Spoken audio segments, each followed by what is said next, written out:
Welcome to the GCN Tech Show. This week we've got wheels that will last a lifetime, new tubeless tyres, wearable tech, your upgrades, the bike vault, and our main talking point, power meters for just $6. Will all bikes have power meters in the future?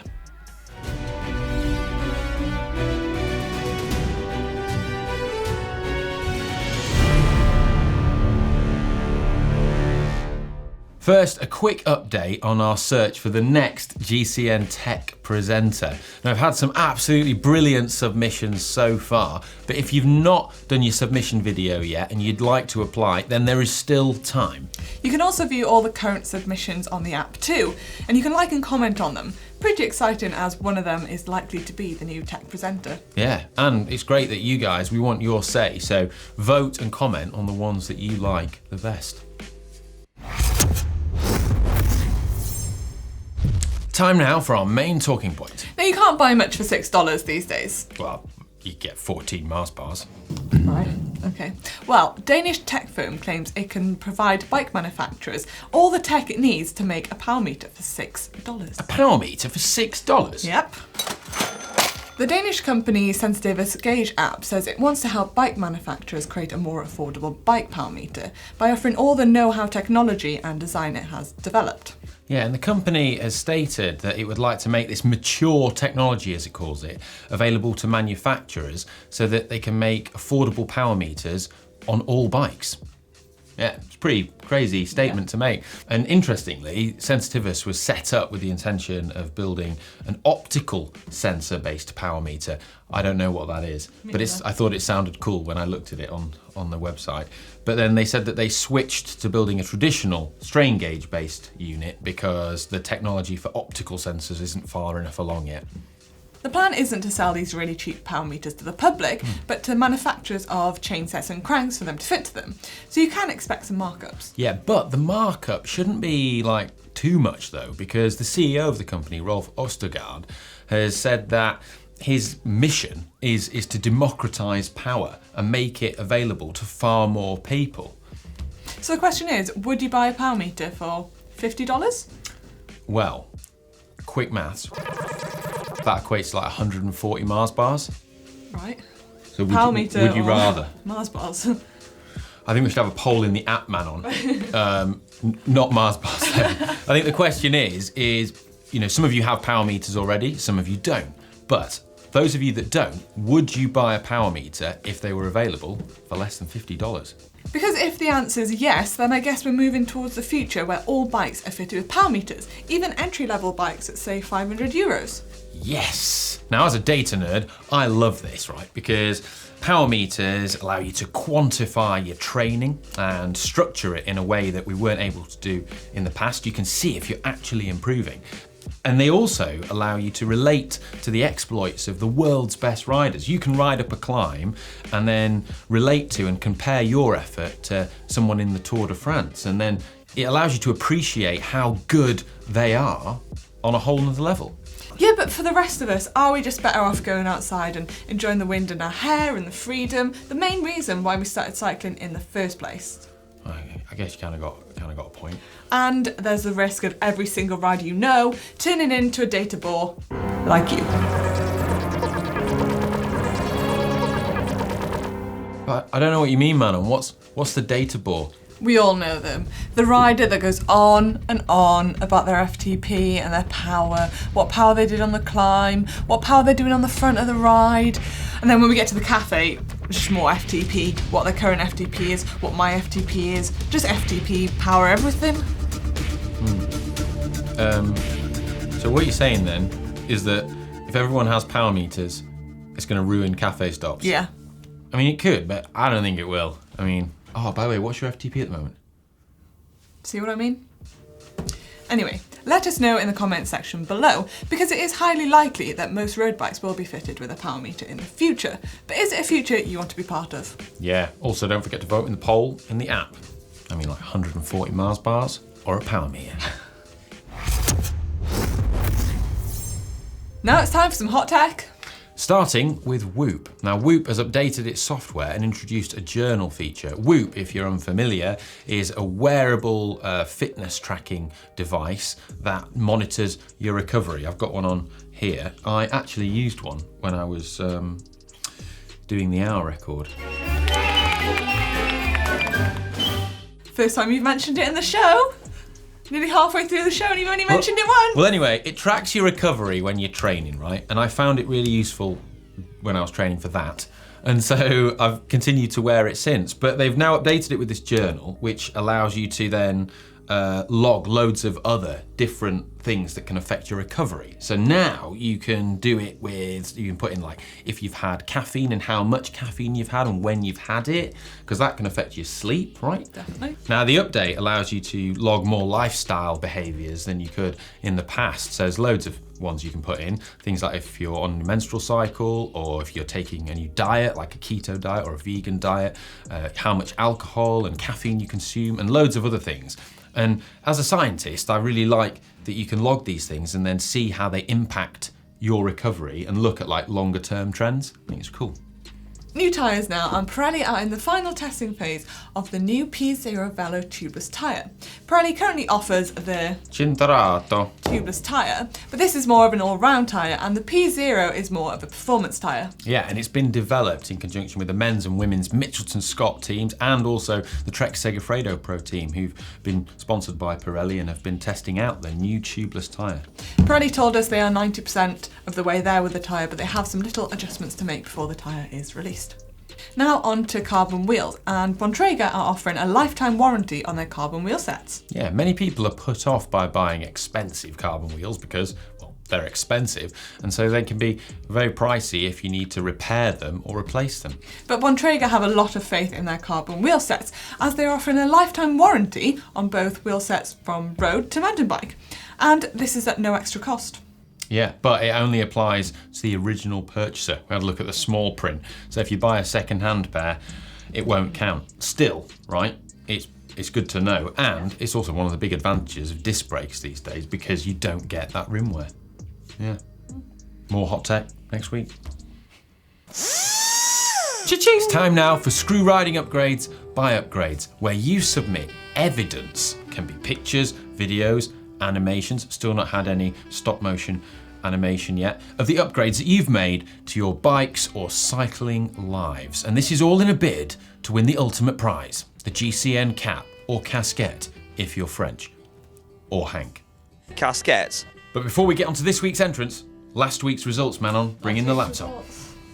We had Iterum's Salsa Larazza versus Contact Roberts rally single speed conversion, and the winner, quite a big victory this, 63% was Iterum's Larazza. Nice work. Get in contact using Facebook and we'll sort out a cap over to you, or casquette if you're French. You didn't put your location down, so you might be just covering all the bases. Right, who have we got this week, Manon? This week we've got Julian, and he built this bike for his girlfriend's 30th birthday, as she had her Look bike stolen 2 years ago. It's a very special bike to her and it's a gift from a special friend, so he bought the frame on the forum in France, and it was a little bit duller than the previous models, so he completed a Cambi group set, sanded down the wheels, nice. Airbrushed, and then he got pedals to match, and he used 3 colours everywhere, and the stem engraved. The stem engraved. It must be love. Wow, that paint job looks wicked, doesn't it? He's done a really smart job with that. Himself. I like the Chinelli bars, and the white bar tape's really nice. Lulu, I'm guessing that's her name. I like the rainbow bar tape, rainbow cable housing. That's nice. Kind of works with the paint job. That's just trick, isn't it? That. How's he done that on the wheels with the? I felt the pedals just make it as well. Yeah. I think we need more bikes with bright coloured pedals. You don't see them often. They're normally just black pedals, aren't they? But that looks like that. That is trick. Pops. Yeah, it really does.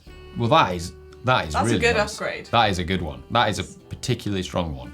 Let's see. It's going to be a tough one It's going to be a tough one to beat. But Sam Fisher is hopefully up to the task, right? your best. Now, after being hit by a car on his road bike and having his bike written off, and also his cyclocross bike got stolen as well, he's had no luck. That's not good. Down on his luck. that. He decided to build something sensible, right? So he built a commuter bike, and he also wanted something that he could hit the trails on with the kids. Okay. Versatility. I think we're going a bit gravelly with this. So he took an old steel touring bike, stripped it, painted it, and used parts that he took and decommissioned off other bikes. And then, in the name of an easy ride, he's gone for flat pedals, which is sensible for commuting and riding with the kids. 10 speed, it's a cracking group set, isn't it? He also wanted to try and keep things fairly light as well, but just using the parts that he had. And he said, this sounds crazy, but he only spent money on the cables, the band-on front mech, and the new headset. All the other bits were kind of recycled from other stuff he had lying around in old bikes. Cheap upgrade then. Yeah, but that's good, isn't it? Yeah. Like recycling and upcycling bits you've already got lying around the garage. That's great. We love it when people do that. That is good work. There's a lot of elbow grease going on, and some proper nice SRAM. Yeah. Some SRAM red on there. But I love the way that, you know, it's SRAM red and all the rest of it, but then you've put the flat pedals on because it's the functionality you want from this particular bike and what you want from it. I like it. Oh, that's good. Right, it's going to be tough. Yeah, but it's not down to us. Who wins the cap or casket, if you're Hank? Let us know. Vote in the poll in the app. It's now time for my favourite part of the show, the bike vault. Yeah, where you submit pictures of your bikes and then we judge them to be either nice or super nice. If they're super nice, then we ring the bell. The bell. And they go into the bike vault. You can also vote for the bike vault bikes on the app yourself. So if you disagree with our super nice or nice judgments, well, you can have your own say. Anyway, by the way, Manon, last week there was a few people commenting saying that you weren't ringing the bell with enough enthusiasm. Oh. I'll try my best this week. Good to know. Right. Without further ado, here's this week's first entry. It comes from Shales via the app, and it's his BMC Team Machine SLR01. We were just on about pedals being coloured, and he's got some as well, red pedals. They go quite nicely with the green. Yeah, I've not seen a black and green one like that before. That saddle. Interesting. It's very minimalist, isn't Yeah. it? It doesn't look the most comfortable, I have to say. Definitely doesn't. But you know, saddle comfort is personal. He's got SRAM Force 12 speed on there, the Access one. That's pretty cool, but not Biggie Smalls. And the valves aren't really lined up. Biggie Middle. Yeah, not lined up his valves on his beautiful Envy wheels. Also, how does he drink? He's not got any bottle cages. Hydration is key. I think that's a nice. That's a nice, yeah. Nice We'll point. move on. Yeah. Next up, Andre and his Bianchi Infinito disc. What do you make of that? I mean, why is the chain So slack. sagging? Yeah, saggy chain. What's going on there? We can't allow saggy chains into the. I mean, if we allow a saggy chain into the bike vault, the floodgates will open. Everything will get in. We can't allow. This is not a good start to the bike vault, is it? No, I mean, Bianchi Infinito is a beautiful bike. I think they're really nice looking bikes, and he's got some nice bits on there. At But least he's got bottles. yeah, but no. Next up, we've got here we go. this from EPA. That is a Canyon Air. Gold chain! Yes, look at that. That bar tape. The wheels. Tan sidewall tyres look really nice. It's really clean. Matte black. Also, he's got a nice horse on there in the background. I wonder if that's his horse. It's a nice I don't looking know. horse. It is. I mean, I don't know much about horses, but I mean, it's got a long tongue, that horse. I think it's blowing a raspberry. Or is it eating something? Is that its tongue, or is it? Yeah, I it's don't his know. tongue. He's just posing for the picture. Okay, well, I think that's beautiful. I love his Reynolds wheels on there as well. Nice 60mm, 62mm Reynolds wheels. A little moot point. I mean, he's gone Biggie Smalls. Nice. Yes. He could have removed his little rear light and his little front light. I think that just would have smarted it up a little bit. But I I mean, I think I know where we're going with this. I think it's super nice. Super nice.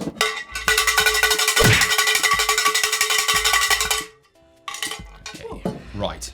Next up, we've got this from Mark Kevo Kean. This is specialised S-Works Venge with NV 3.4s. Another matte black. Ooh, nice. It's the older style Venge as well. The like the Mark Cavendish one that he sort of, you know, was racing on back in, what was it, 2016, 2015 time? Nice. Drivetrain's not the cleanest though, is it? It's a bit of dirt on there. Yeah, no, valves aren't lined up. No, they're not. It's a big bike, that. Yeah. Really big. It's a big one. Yeah, valves aren't aligned, drivetrain's dirty. I think for such a beautiful bike, he's been a bit lazy, hasn't he? Yeah, little details that matter here. I think it's a nice. Yeah. I mean, we can't let any old riffraff into the bike vault. Mick Swanland has submitted this, his Trek Madone SLR 9. Oh, this is seriously bling, right? Dura Ace, well, the latest Dura Ace, 9150 on there. Oh my gosh. That is stunning. That is my dream bike. Is it? That is my dream bike. Imagine riding around on that. Yeah. That's the dream. That's that sort of unicorn blood paint job.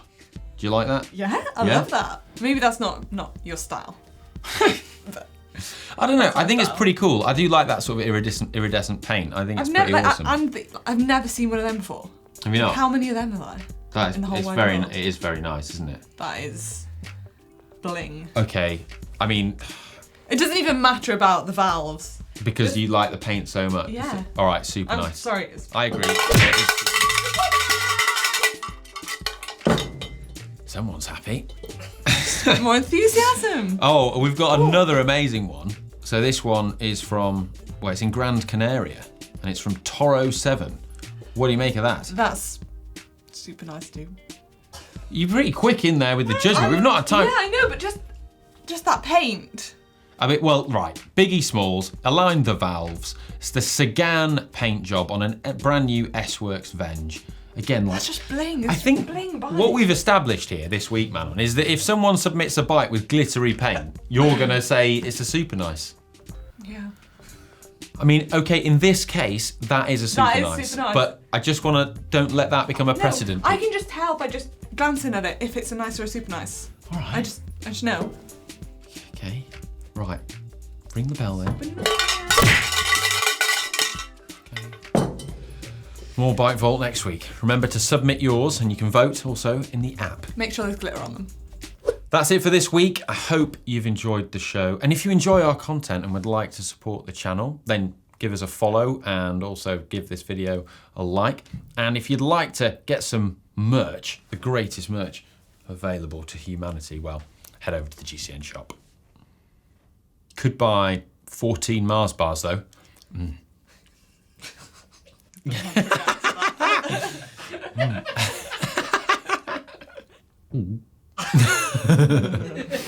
Like if you're on your menstrual cycle, obviously that's for women, not. Obviously.